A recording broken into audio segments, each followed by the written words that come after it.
Demos furniture, the ultimate Onam fest. ആഘോഷിക്കാം ഈ ഓണക്കാലം ഡിമോസിനൊപ്പം. സെക്രട്ടേറിയറ്റിന് മുന്നിലെ UPSC റാങ്ക് ഹോൾഡർമാരുടെ സമരം താൽക്കാലികമായി അവസാനിപ്പിച്ചു. വിദ്യാഭ്യാസ മന്ത്രിയുമായി നടത്തിയ ചർച്ചയ്ക്ക് പിന്നാലെയാണ് തീരുമാനം.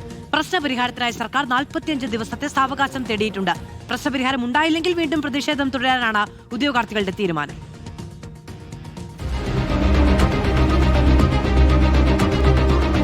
വിവിധ ആവശ്യങ്ങൾ ഉന്നയിച്ച കഴിഞ്ഞ 17 ദിവസമായി സെക്രട്ടേറിയറ്റിന് മുന്നിൽ അനിശ്ചിതകാല സമരത്തിലായിരുന്നു UPSC റാങ്ക് ഹോൾഡർമാർ.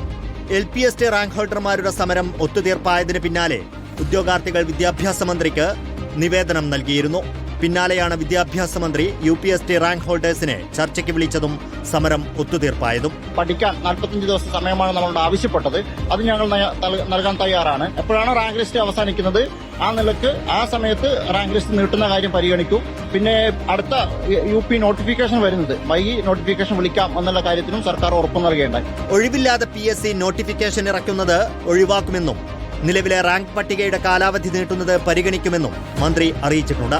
അതേസമയം സെപ്റ്റംബർ 28-നകം ഉറപ്പു നൽകിയ കാര്യങ്ങൾ നടപ്പാക്കിയില്ലെങ്കിൽ പ്രതിഷേധത്തിലേക്ക് കടക്കുമെന്ന് ഉദ്യോഗാർത്ഥികൾ വ്യക്തമാക്കി. റിപ്പോർട്ടർ, തിരുവനന്തപുരം.